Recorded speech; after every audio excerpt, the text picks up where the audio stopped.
کبھی عرش پر کبھی فرش پر، کبھی ان کے در کبھی در بدر، غم عاشقی تیرا شکریہ میں کہاں کہاں سے گزر گیا۔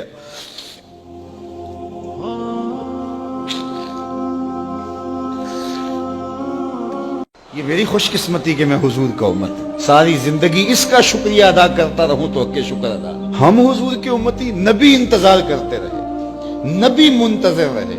حضرت عیسیٰ نے تو نام بھی بتا دیا نا، لوگوں میں جا رہا ہوں چلو نام بھی بتا دیتا ہوں، میرے بعد جو آنے والا اس کا نام احمد ہوگا۔ نبی انتظار کرتے رہے، 12 نبیوں نے انتظار کیا حضور کی امت میں ہونے کے لیے، تمنا کی۔ نستورہ راہب انتظار کرتا رہا، بحیرہ راہب انتظار کرتا رہا، زندگیاں گزار دی انہوں نے۔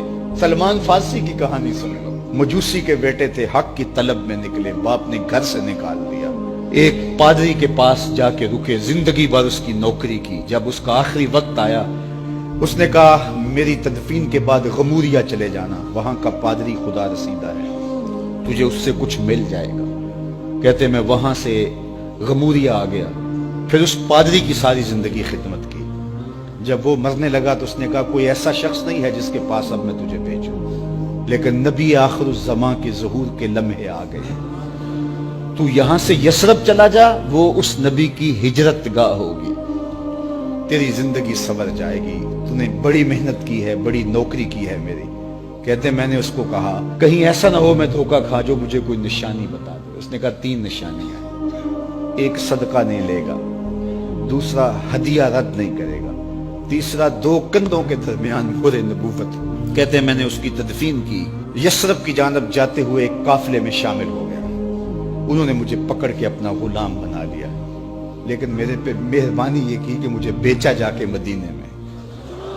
ایک یہودی نے مجھے خرید لیا، میں اس کے باغ میں گوڈی کرتا تھا، کام کرتا تھا، کھجوریں توڑتا تھا، لیکن میں انتظار میں تھا کہ کبھی وہ نبی آخر الزمان آئے تو مجھے دید ہو۔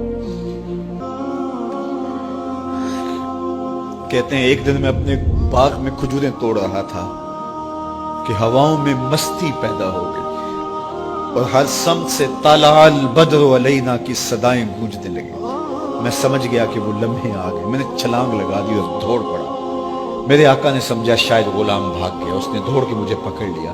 میں نے اس کو کہا کہ میں نوکر تیرا ہی ہوں، لیکن دل نوکر کسی اور کا ہے، میں بھاگوں گا نہیں، مجھے جانے دے۔ میں کچھ کھجوریں لے گیا تھا صدقے کی نیت سے، جا کے حضور کو پیش کی۔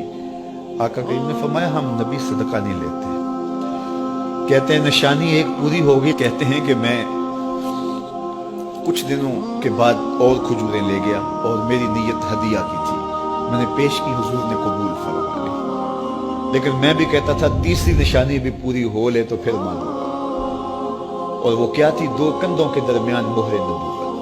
کہتے ہیں ایک دن حضور میرے باغ میں آئے اور آقا کریم نے اپنے مبارک کندھے پہ چادر رکھی ہوئی تھی اور چادر کی اوٹ میں مہر نبوت چھپی ہوئی تھی، اور میں پیچھے ہو کے دیکھتا تھا، اور میری آرزو یہ تھی کہ کوئی تیز جھونکا ہوا کا آئے اور چادر ہٹ جائے اور میں مہر نبوت کی زیارت کر لوں۔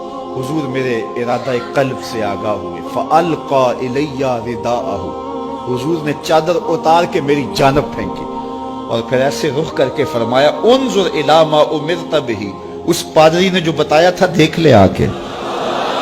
تو کہا میں نے دیکھا کہ حضور کے کندھوں کے درمیان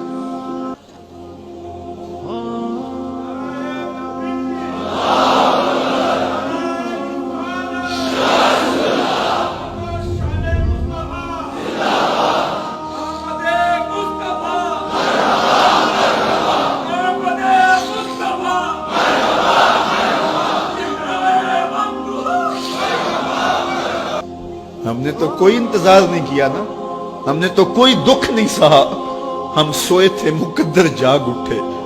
ہمارے والد مسجد سے مولوی صاحب کو بلا لائے، انہوں نے کان میں آ کے کہا مبارک ہو تو حضور کا نوکر بن کے آ رہا۔